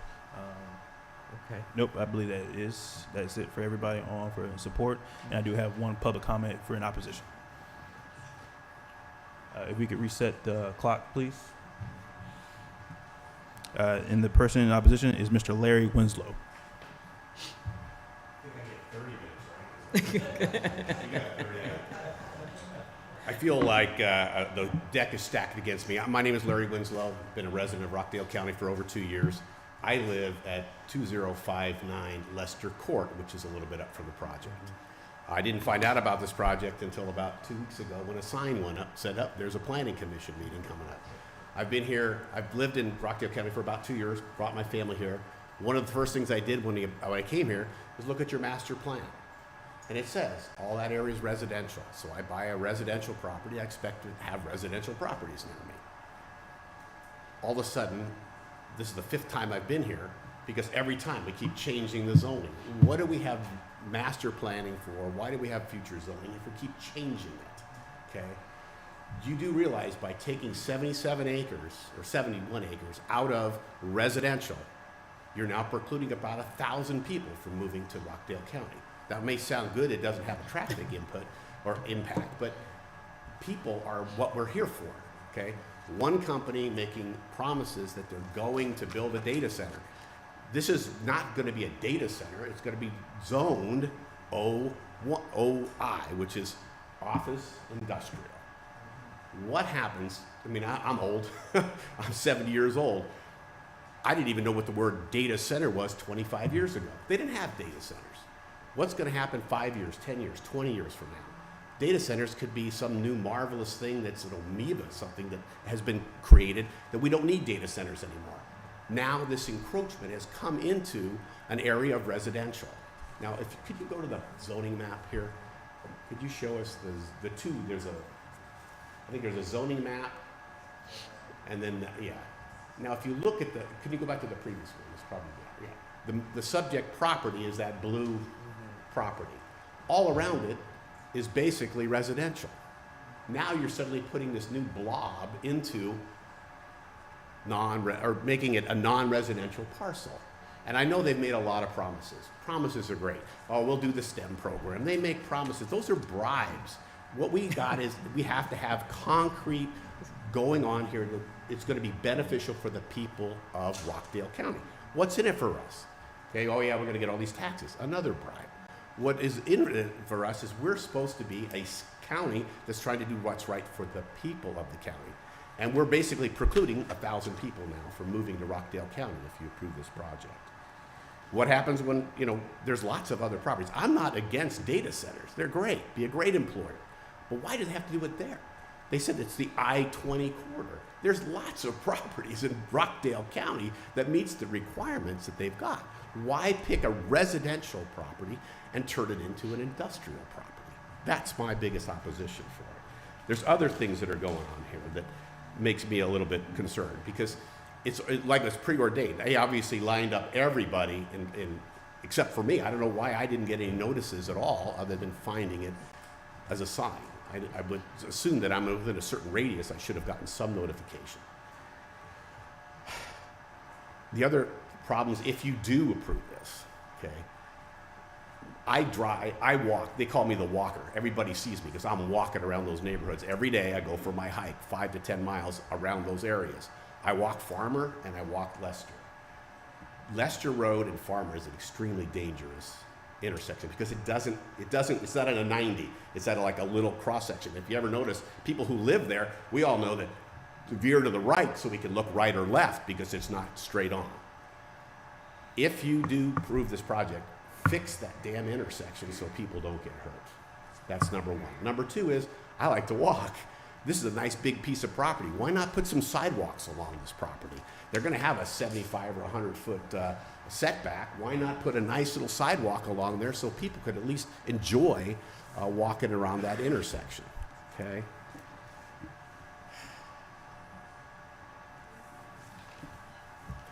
As I said, it's pretty stacked against me. But that's the beauty of America. We get to say what we want to say. But I really, really urge you to consider why are we taking a residential property and make it an industrial? That doesn't make sense to me. We have a master plan. We pay people lots of money to come up with master plans to help you. What's the zoning? The zoning is residential. Are you supposed to be approving an industrial project in a residential area? Take certain exception. Why are we making an exception? Money. If we want to just convert property to money, then find a builder that's going to build residential there and give them some incentives and they'll build residential there. But if that's not the objective, to just get the money, then let's do what's best for the whole community, which is leaving it residential, because Atlanta's moving this way. Whether we like it or not, it's going to be here shortly. And it's coming this way. And the more residents we have, the better, because that's the diversity that we want in life. And if we don't want the diversity, we just want data centers, it's just in the wrong place. Put it somewhere where there's plenty of zoning. Across the freeway, there's 4 or 5 lots over there for sale right now. Why don't we put it over there? I guess that's the end of it. Do you have any questions of me? I have one question. Most persons are concerned about traffic. We've had lots of pushback about traffic in that particular area. Why do you seem to feel that developing that area for residential wouldn't cause? Oh, it will cause. Absolutely will cause. But I'm looking at, okay, so I'm going to let this data center come here and preclude you from moving it to become my neighbor. That's basically what we're looking at, a blockade. We don't need a buffer. We already have a buffer. Look at the map. Farmer and Lester. There's the buffer. There's nothing to the west of Farmer, and there's nothing to the north of Lester. That's industrial. It's all residential. Now all of a sudden we need a buffer? We didn't need a buffer. We don't need a buffer. We've got residential there. That's what's coming. And if you change it to you're right, it's going to have some impact on traffic, but everything has impact on traffic. And what happens if data centers go out of the vogue? Then that whole area now is impacted by other issues that could come up 10, 20, 30 years from now. I guarantee you, data is going to become passé eventually. You know that's going to happen. And I'll be dead by then, but you can remember. Because 30 years from now, some data is going to be, there's going to be some new mousetrap that's going to allow that to happen. And then what are we going to do with that intersection? So anyway, I've said my piece. Thank you for listening. Thank you. Thank you. I appreciate it. Thanks.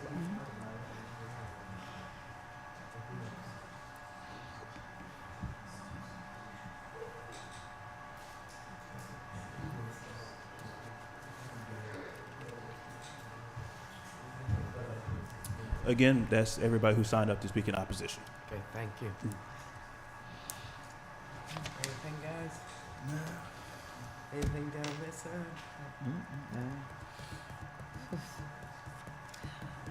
Well, could you put sidewalk in? So sidewalks are already. I mean, but it's like he just said that you can't mix up, and I know that makes sense. You can't add up recommendations for the school system, but could you put a recommendation in that they have sidewalks? So sidewalks is already something that's already required for this development. So there's Yeah. Because are we in discussions now? We are in discussion. And this is just one of my thoughts, and I have to say this, and I know it may not include zoning, but you got an organization, you got a company that's making promises, and how can we make them hold to these promises if we change the zoning requirement?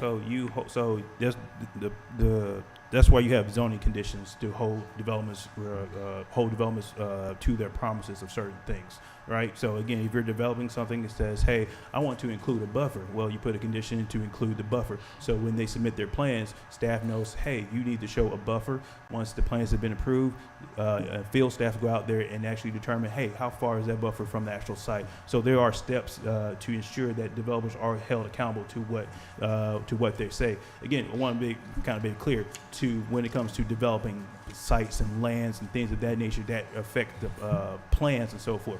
Anything outside of that, again, that's something that's not in the power of staff to try to hold developers to. Again, if there is a desire to have some sort of STEM program, again, I believe that's a conversation with the elected officials, and they will need to speak to our county legal to be able to kind of have some type of an agreement. Again, that would be something very hard for staff to do. Because again, then you're asking what's the STEM program? Then it goes down a rabbit hole, which again, staff is not equipped to handle that. Okay, I don't want to waste everybody's time. I can respect that.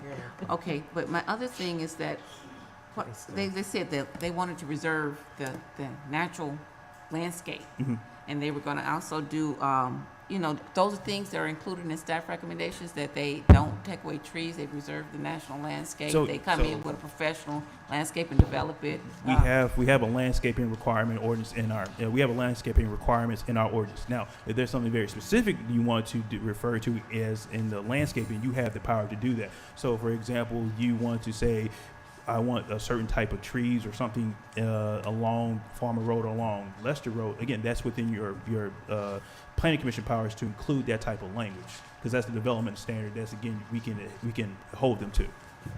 Can we hold them to conservating a certain percentage of the land? Again, you can make that recommendation, and that's the recommendation you can. So, That's a good one, trees. Trees.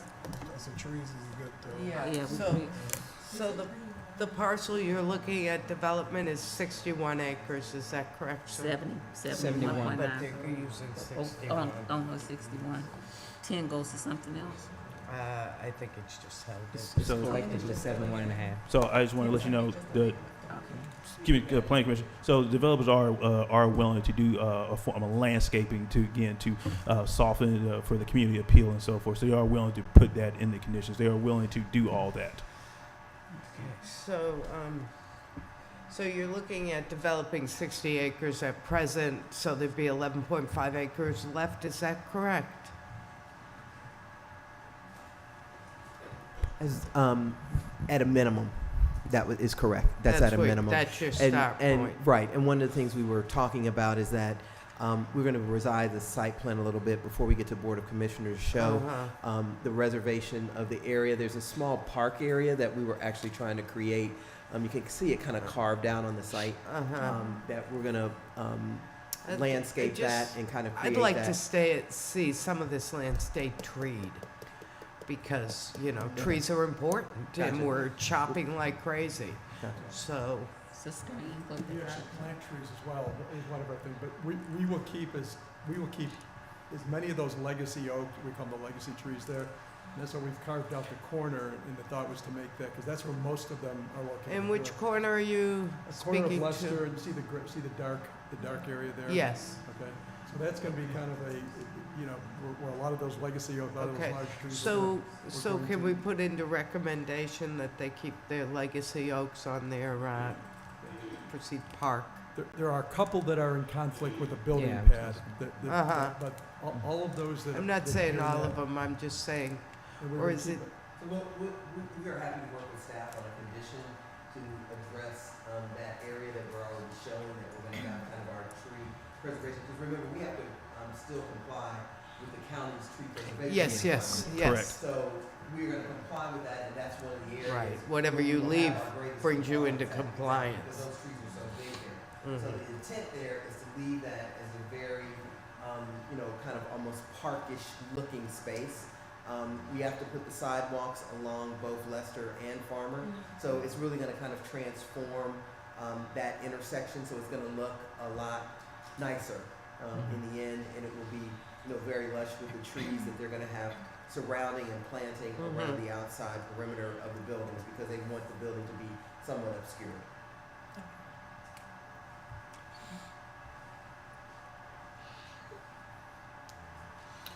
If I remember correctly, there was a fence Yes. of some sort around, It was a black, Right, right. powder coated fence that's around the exterior. 8-foot fence.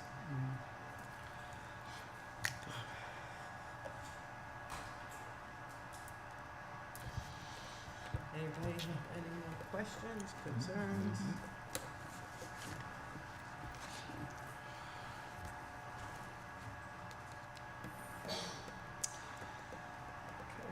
I just have one other question. How long will it take you to develop this? 1 year, 2 years? What's the total years that it would take you to develop? This, you all building something.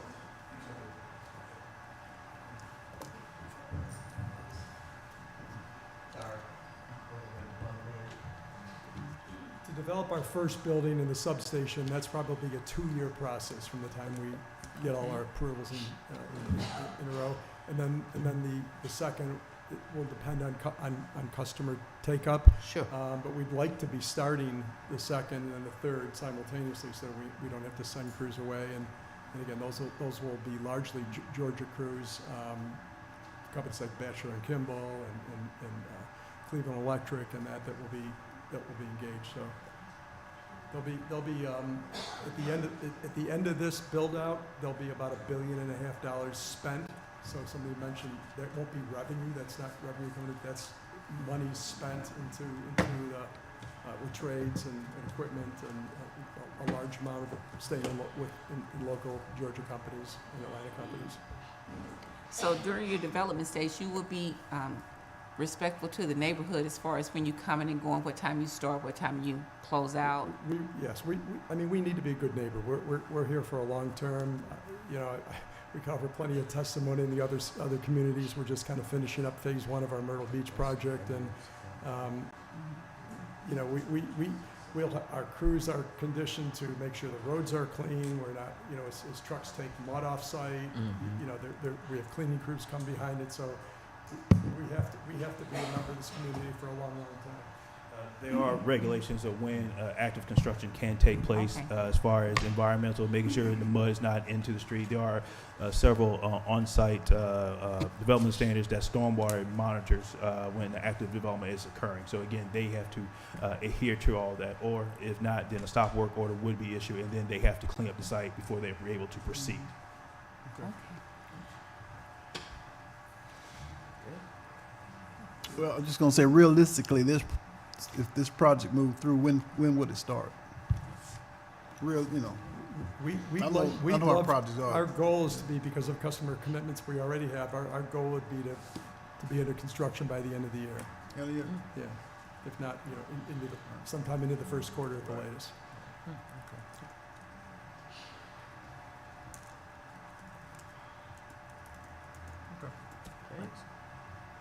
Good.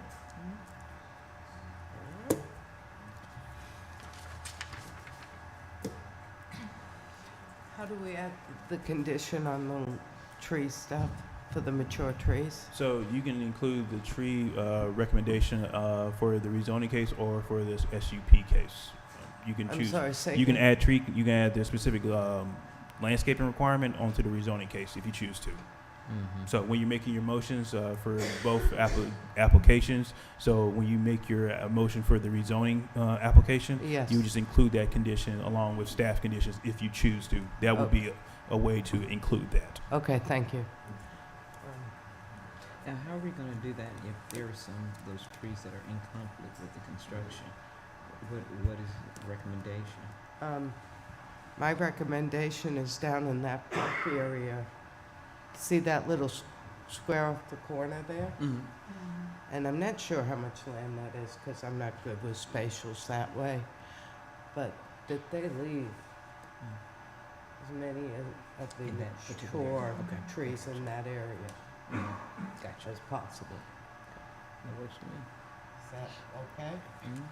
Because one recommendation is that they sustain the trees, and another recommendation would be that they would come in and beautify, bring trees in as well. If they have to take them away, they need to.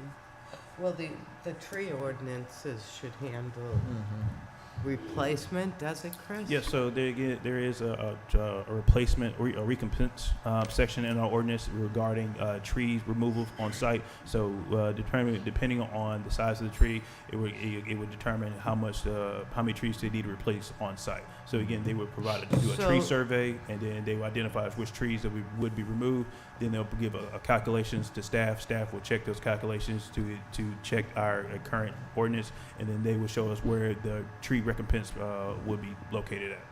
Okay, so the trees they replace was its number of trees, not size of trees. So it's you have tree sizes, and then they can equal into the number of tree to actual number of trees. Because again, some of the trees that are taken down may be large size trees. So it's very unfeasible to try to plant a larger size tree. So you have to do multiple trees and so forth.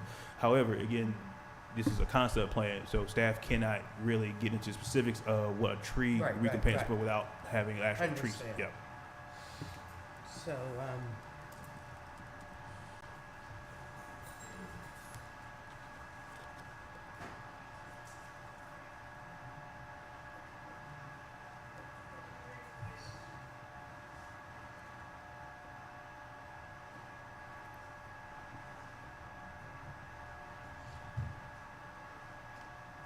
Sorry.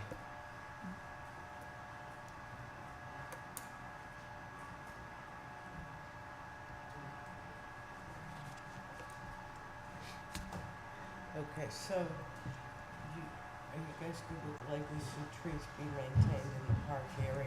Ms. Lambert, speaking to the mic, please. Oh, sure, sorry.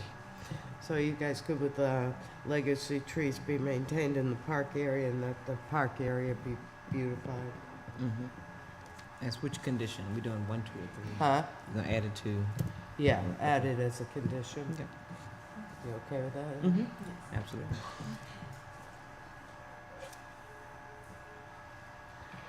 Okay. I may make a motion to rezone 71.95 acres from R1 to O1 to allow for the development of a data center along with the proposed park have maintained legacy trees and that park area be developed, landscape developed. Would that work, Chris? Okay, cool. I second. All those in favor? Aye. Aye. Hold on. You said you just approved with just that landscaping condition. That's all. So are you including that with staff staff conditions? Okay. Yes. We want to redo the motion to say that and then include what the new condition you want to include for the record. Because right now you just did approval with just the park area. Oh. So, yeah, so we want to make sure that if you want to recommend approval of this application with staff recommendations in addition to. Gotcha. There you go. Sorry, Chris. Let me try that again.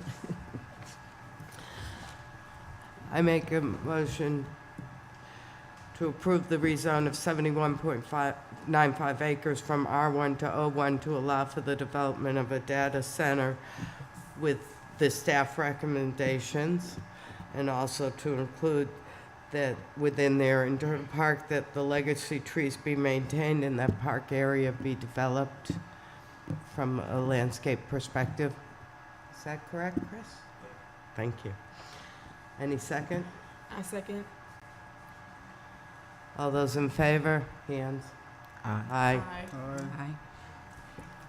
Okay. So I make a motion to amend the future land use map from medium density residential to office institutional for the development of a data center. Any second? I second.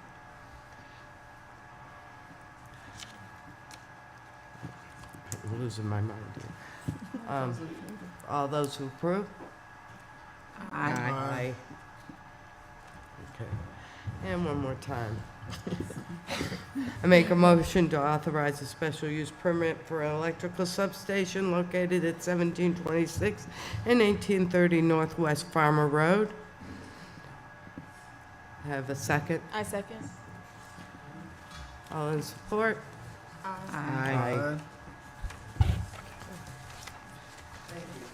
And, any comments, anything for anybody? I just want to say one thing, just one thing to our neighbors in the Farmer and Lester area. It's nice that you come in to support. We've heard so many Yeah. times when you've been here that is against true. something. It's Mhm. nice to see that you're here in support of Yeah. something. So That keep is true. coming though. All right. So.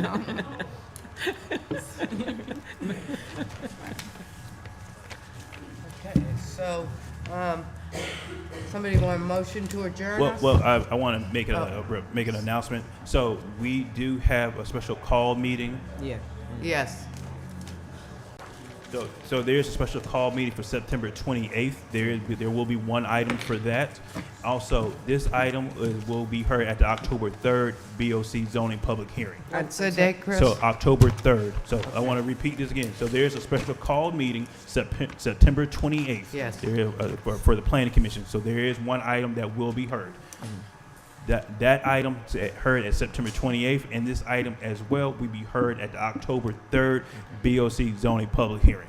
So just want to be clear, because again, there has been some confusion related to these to some items. So again, just want to make that clear that again, there is another planning commission meeting September 28th, and then again October 3rd is for the BOC zoning public hearing. I want to make sure everybody's clear. Gotcha. Thank you. Anything? Everybody good? We have to attend up. Somebody want to make? Do we have to attend? Okay. Somebody want to make a motion and adjourn us? I'll make a motion to adjourn. I'll second. All those in favor? Aye.